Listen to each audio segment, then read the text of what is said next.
Our next submitters are Students Against Dangerous Driving.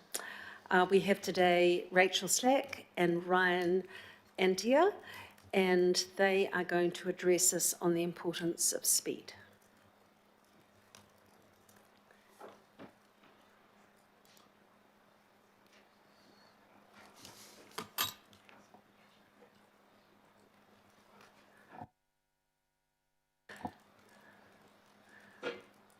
Morena, it's lovely to have you here in person. It's lovely to be here. I have a slideshow with my speech.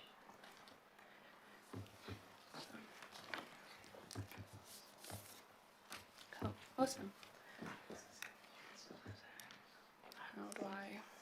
Sorry. Okay. Awesome. Kia ora. I'm Rachel Slack from Ariel College, and I'm representing Kaitiako Ada, Students Against Dangerous Driving, as one of their national leaders, as well as speaking from a youth perspective. I was originally going to come up here and speak about the statistics of dangers of speed, but I first want you to hear my story about how growing up rurally and how speed affects my community. I have lived rurally in Rodney for the past 14 years, spending 6 years at Dairy Flat School. When I first started, the speed limit outside my primary school was 100 kilometres an hour. For my family and many others, turning right to leave the school was a stressful experience every day. The trucks and parked cars had made such a blind spot that cars were having to pull out so far just to see if it was clear. This created such a hazard to be broadside T-boned, especially with cars travelling 100 kilometres. Even for how happy my community was when the speed limit was dropped to 60 kilometres, we were still gambling with our lives when we were having to pull out so far. My primary school is located next to one of the biggest waste management centres in New Zealand, Red Vale, with nearly 700 trucks passing that primary school every day. Growing up on the metal roads rurally, only within the past 2 years we have had the speed limit dropped from 100 kilometres down to 60.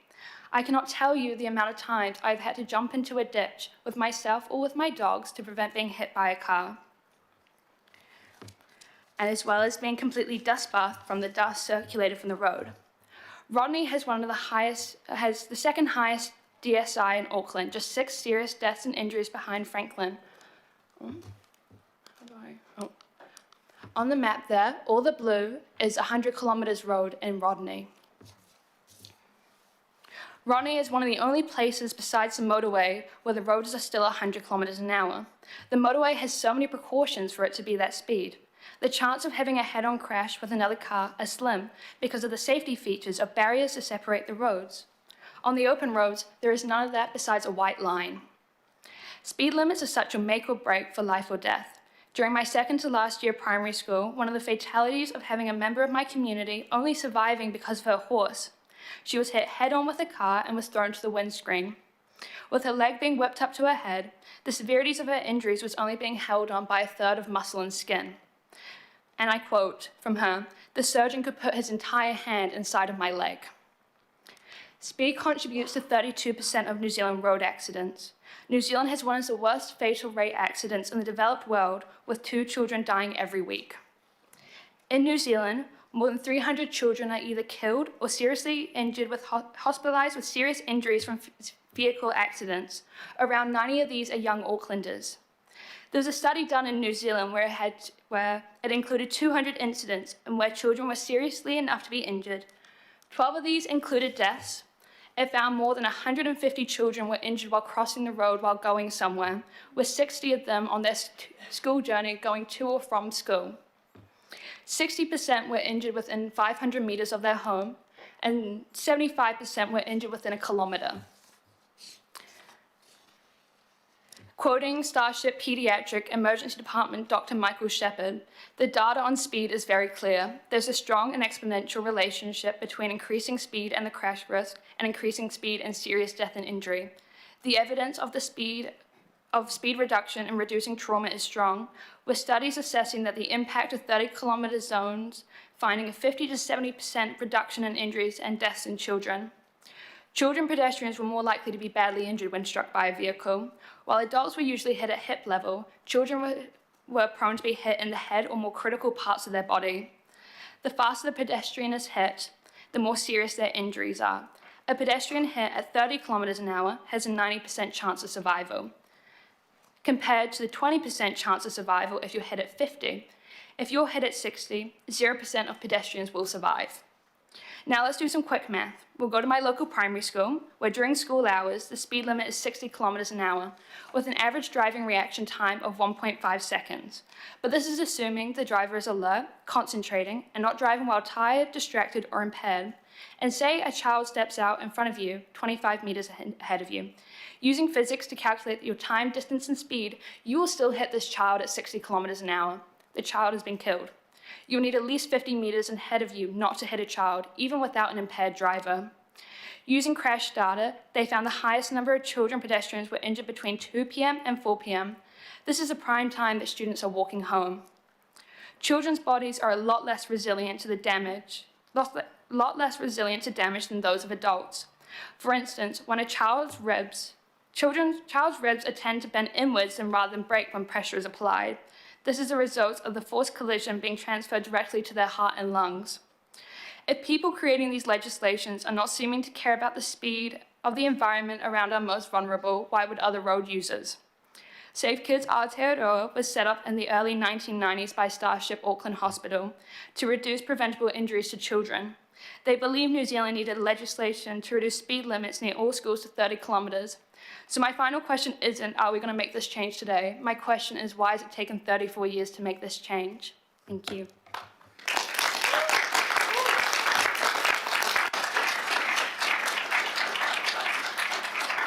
Thank you for that very powerful presentation to us.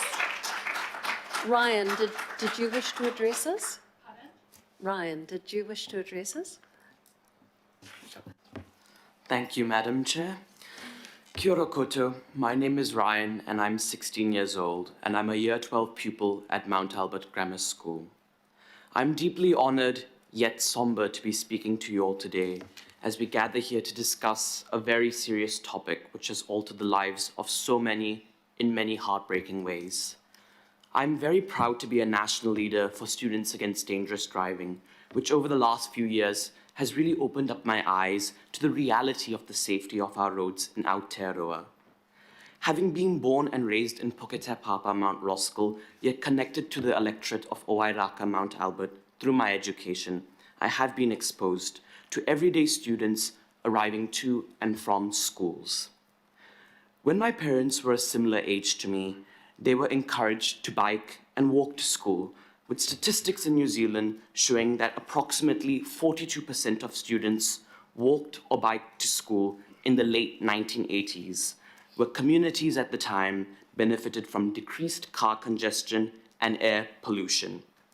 However, these figures do not reflect the current situation in New Zealand, where nearly all students are dropped off or bused to school.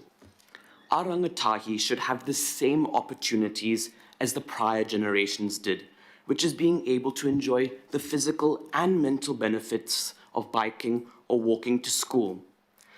Unfortunately, students of today are less inclined to do so, and all evidence for their reluctance points to the concerns regarding the safety of our roads. You, adults, are the guardians of the safety of our rangatahi, and yet have failed to cultivate and instill the notion of safety, welfare, and protection of our young ones when they travel to and from school on modes of transport other than cars or buses. They have failed to speak with a united voice to express their views to those in office to change the way we drive on our roads. And so we have all paid a heavy price. In 2016, a 70-year-old woman was taken into hospital suffering serious conditions after she was hit by a car on Albertian Ave in Mount Albert. In 2017, a 7-year-old student died after being hit by a truck while traveling from her home from Gibson Central School. In 2023, a 5-year-old girl walking home from a school in Manurewa was crushed by a car. Instead of celebrating her 6th birthday with her friends and whānau, she spent her time in critical care after undergoing several life-saving spinal and brain surgeries. Some of these incidents took place right on the doorstep of my school in Mount Albert.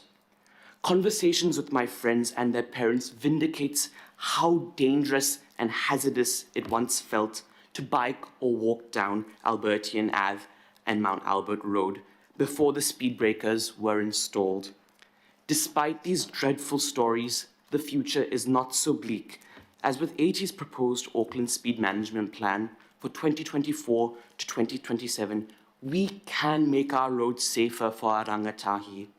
In Auckland, there are currently over 560 schools with current speed limits that do not make walking, cycling, and scootering as appealing modes of transport, both for children and their parents. But with the proposed speed management plan, we will be able to meet the Ministry of Transport's target to have safer speeds near 40% of Auckland schools by the 30th of June 2024. More still needs to be done to make roads near my school in Mount Albert Grammar safer and less hazardous for students. But with this plan, we will be taking a step in the right direction. The youth's voice on this issue is united and clear in our beliefs. And so now I urge all members in this room to support the Auckland Speed Management Plan. Let us all collectively work together to bring about a meaningful change in the speed limits of roads, not only around schools, but in all areas currently deemed dangerous. Please keep us safe by cultivating a safer community for our rangatahi. Thank you.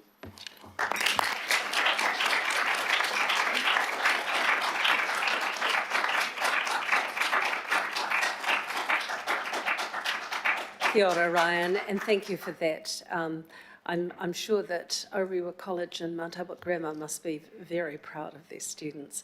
I have a speaking list of Councillor Sayers, Councillor Turner, Councillor Ferry and Councillor Hills. I am going to conclude at that point, and again, if there are further questions, they can be submitted in writing. The first question is Councillor Sayers, online. Thank you very much, Madam Chair. I guess just want to start by congratulating Rachel and Ryan on your outstanding presentations. An excellent job, and your messages were very clear. Rachel, I'm the councillor for the Rodney Ward, and you spoke about your experience there, in Dairy Flat. Myself and Louise Johnson, who's a local board member, are very, very familiar with the road that you spoke about. We're very familiar with your school. I really appreciated you sharing your story about how you had to avoid traffic, by jumping into the drain when traffic comes along there. You and I know that is an unfortunate situation that's experienced fairly regularly in that community. And I wanted to let you know a couple of things. You would have heard the policeman beforehand, Inspector Webb, talk about the safety on rural roads. You've reinforced that. And I wanted to let you know that just as recently as yesterday, the Mayor has put out for public consultation his proposal to increase funding to be able to lift the safety standards in rural roads. For many years, there's been underinvestment there, Rachel, and the very things that you're talking about, being able to safely walk along the roads, safe cars to more safely navigate those roads, for those roads to be wider, the drains not to be those open ditches, but safer refuge points. That's all money's being proposed to be allocated to fix all of that. So I wanted to let you know, it's not just the sealing of the roads, but it's improving the safety of those roads. So that's a message I'd like you to take back to your colleagues and to your organisation. And with regard to the speed limits, yes, it has taken 34 years. It seems very disappointing, but finally, through the efforts of yourself and others, that will be addressed today with any luck. So again, thank you for your presentation, and thank you for just reminding, but perhaps making all of us around the council table, and many of councillors who don't live in the rural areas, aware of the importance of needing to improve safety in both rural and the urban landscape. So again, thank you and well done. Councillor Turner. Thank you. I just wanted to say they were impressive presentations, and Rachel, the statistics were good. It's the sort of stuff I look for. Thank you. Councillor Ferry? Thanks. I have a question, because we're in question time. Well done, both of you. That was excellent. What I wanted to explore a little bit more is this idea of schools being on arterial roads, and like we have had some conversations about in the past about it's okay to lower the speed limit on a road where a school's like in a cul-de-sac or whatever, but we should leave the arterials. My experience in my own ward, which includes Ryan's school, is that actually a lot of schools are on arterial roads. So there's sort of a, the idea that we can lower the speed on sort of quiet roads, but actually some of the issue is probably on arterial roads for access to schools. Does that line up with your experience? Obviously in the rural context, it does, but what do you think about sort of that dichotomy or that sort of drawing a line between quiet streets and arterials? Do we need to do more on arterials? Yeah, I think definitely. For the roads to be lowered down to 30 kilometres, you're taking 15 seconds out of your day to save a child's life. I think that's quite a good bargain. I think one of the proposals that I read was going into these zones, a lot of people will miss the speed limit signs. So painting going in and out of these school zones a bright neon colour. So even if you miss the speed signs, you still see going into these zones. But I do definitely think that, yeah, there's the cul-de-sacs, but more of these accidents are happening on these main roads where there isn't the zebra crossings or there aren't the precautions. We have only just had a pavement put in by my school. Yeah. In the 60 years it's been open, we only have just gotten a pavement so students can walk safely. Thank you. Thank you. Councillor Hills? Kia ora, thank you, Chair. Thank you, Rachel and Ryan, for probably one of the best presentations I've ever seen at this in this room. So I hope you're both thinking of standing for election and taking our jobs, please. I guess the question I have, there's two questions, but I'll frame it as one. We get a lot of comment around this table by councillors and then, of course, in the government coalition agreements now saying to cut cycleways, cut safety, don't do raised crossings. It's all about behaviour change and we should be focusing on other stuff.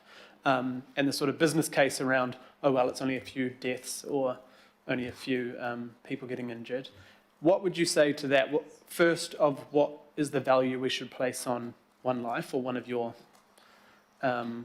classmates? And secondly, do you think in urban and rural areas that actual speed limits being dropped or pedestrian crossings being put in actually does make a significant difference to your lives and your family? So speed does make all the difference. So when I did my presentation, if you're hit at 60, you've just killed a child. If you hit someone at 30, they've got a 90% chance of survival. That is such a difference. But I think people need to look at it in perspective of, oh, it's just another person. Once if it's your kid, your sister, your brother, your parent, why always think about not yourself, but think about your whānau. Once if it's you, once if it's someone you know, that's going to hurt a lot more if that's one of your children. I think, so one of the things I'm doing, I'm teaching road safety to students. So we've had multiple kids hit while getting off the bus or crossing the road. So to have that road safety put into them at a younger age so they know, okay, we look left and right when we cross the road. Have I made eye contact with the driver when I'm crossing? That makes so much difference because these are our future generations. These are the people who'll be in your seats when you're gone. But if they are able to have these skills and have these resources, especially in rural schools, it's a death wish trying to get across those roads at 100. So why should it be? Why not keep the roads going down to 30 so people are able to live, honestly? Thank you.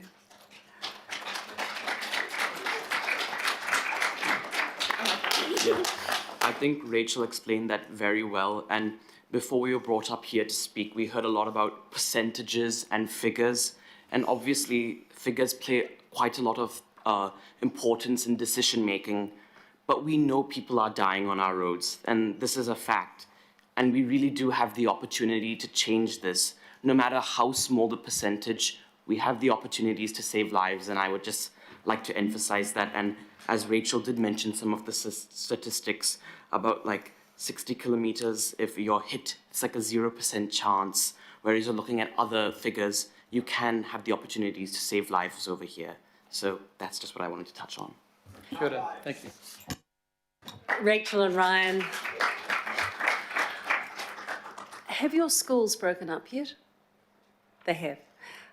Because I have requested, before we move our thanks to you, that your schools be written to by the executive officer to draw their attention to what has been a very powerful and very personalised and professional presentation.